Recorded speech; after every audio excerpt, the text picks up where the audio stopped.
Good morning student, individual math with Alok में आप सभी का एक बार फिर स्वागत है। हमारे वे सभी स्टूडेंट जो क्लास 9th में हैं वो आराम से अपना अगला लेसन जो लाइन एंड एंगल पढ़ा रहे हैं उसे देखें और थोड़ा सा ध्यान दें इन सब चीज़ों पे।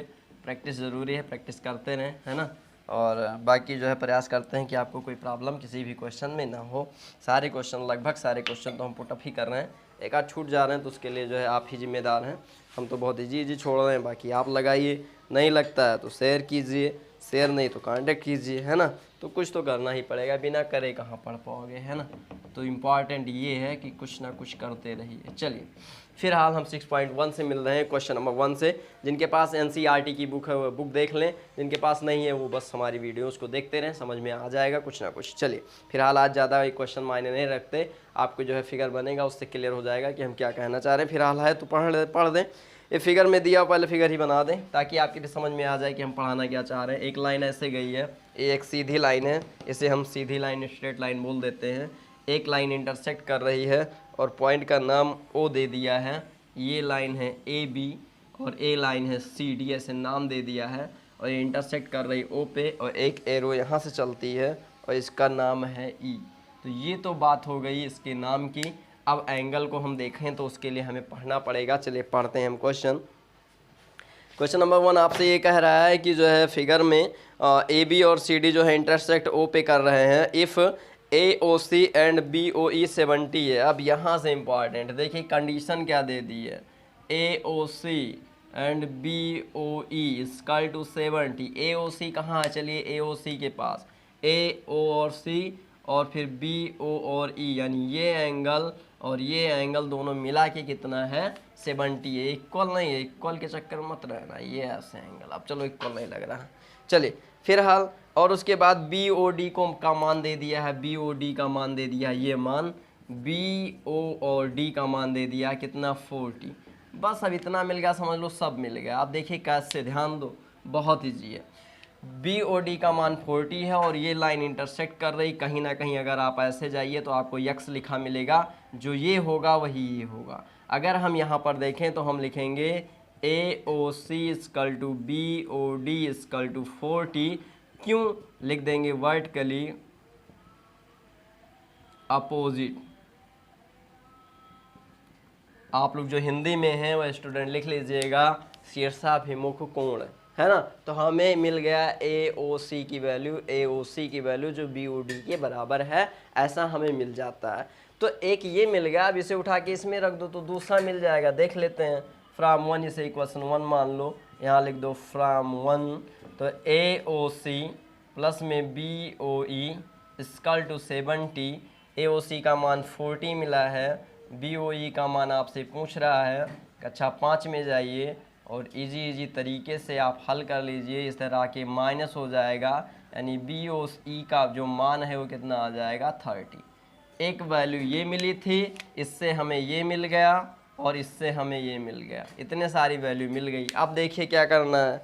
अब ये कह रहा है कि फाइंड कीजिए BOE क्या है, BOE हम निकाल चुके हैं 30। और उसके बाद कह रहा है एंड रिफ्लेक्स ऑफ COE, और COE का रिफ्लेक्स बताना। रिफ्लेक्स मतलब समझते हो, यहाँ से लेकर और यहाँ तक इतना बताना है। तो चलिए इतने के लिए हम फिर से मिलते हैं, इन्हें मिटालना पड़ेगा भाई इतने के लिए। चलिए फिर हम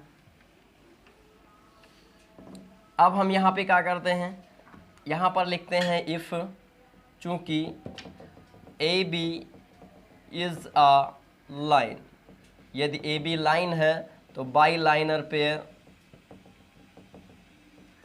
यदि हम लाइनर पेयर यहाँ पे लगा रहे हैं, यहाँ पे तो हमें 3 एंगल मिल रहे हैं। कौन कौन से, AOC यानी ये वाले एंगल, और प्लस में ये वाले COE और प्लस में ये वाले एंगल BOE, और इनको मिलाकर 180 हो जाएगा।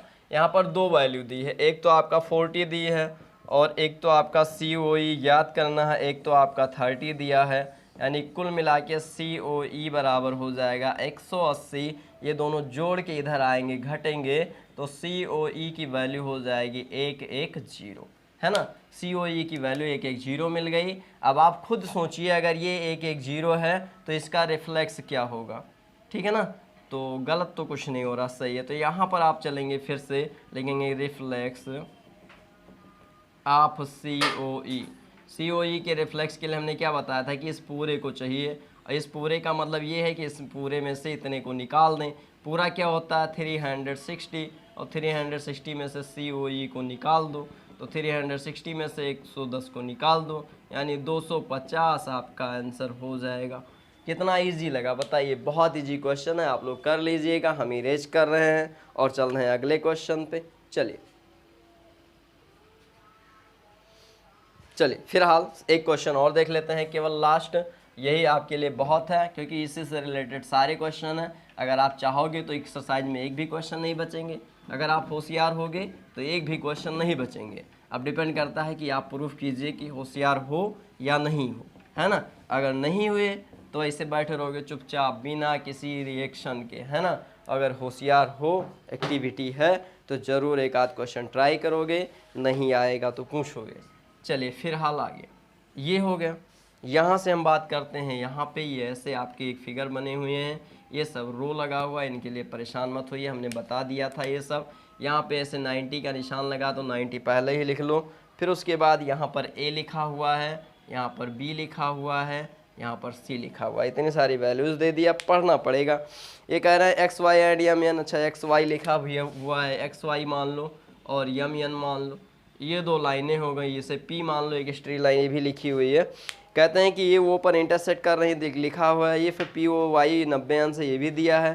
AB का रेशियो जो है वो 2:3, इंपॉर्टेंट यही है खाली। A/B दिया है 2:3। अब यहाँ पर हम तुरंत चलेंगे x में और मान लेंगे late A = 2x, B = 3x, ये 2x ये 3x हो गया। अब यहाँ पे आ जाइए, यहाँ पे, और यहाँ पर लिखेंगे XY is a line. XY अगर लाइन है तो हम यहाँ से लिखते हैं ये वाला एंगल, यानी यहाँ से लिखते हैं बाईलाइनर पेयर,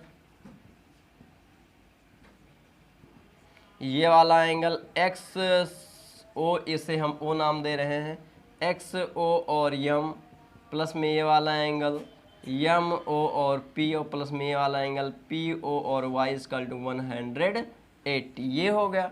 यहाँ पर सभी की वैल्यू देखिए, ये B दिया है, ये A दिया है, ये 90 दिया है, 180 इधर घटेगा जाके, तो A + B = 180 - 90, यानी A + B का मान है, यहाँ पर रख दो AB का मान 2x + 3x = कितना 90, 5x = 90, भाग दोगे तो 18 × 90 कितना आया 18 आया। बस अब कुछ भी नहीं बचा है जो आप ना जानते हो, इन्हें थोड़ी सी जगह हमें चाहिए थी। C की वैल्यू पूछ रहा था। अब यहाँ पर लाइनर पेयर जब आप लगाओगे यहाँ पर, यानी MN, यहाँ पर लिखोगे MN इज़ अ लाइन, है ना, MN इज़ अ लाइन। तो बाई लाइनर पेयर थोड़ा सा डायरेक्ट लिख देते हैं, अब इतना आप समझ गए हो। ये वाला B और ये वाला C, इन दोनों को मिलाकर 180 लिख देंगे। B की वैल्यू कितनी आई थी, B की वैल्यू कितनी आई थी, B की वैल्यू, हाँ यहाँ पे B की वैल्यू यहाँ निकाल लें पहले, 3 × 18, 18 × 54, तो ये हो जाएगा आपका 54 प्लस में C, तो कुल मिला के C का वैल्यू आ जाएगी 180 - 54, और C = हो जाएगा 6, और यहाँ पर हो जाएगा 7 में से 5 गया तो 12 बचेगा, 126, है ना। तो हम इस प्रकार कह सकते हैं कि C की वैल्यू जो है आपको मिल गई 126। थोड़ी सी स्पीड में किया क्योंकि आप जानते हैं, अगर आपको प्रॉब्लम हो तो आप कमेंट ज़रूर कीजिए। जुड़े रहिए हमारे channel, YouTube channel individual math with Alok से। बाकी सारी प्रॉब्लम्स आपको जो है यहीं पर मिल जाएंगी, है ना। तो आज की इस वीडियो में बस इतना ही।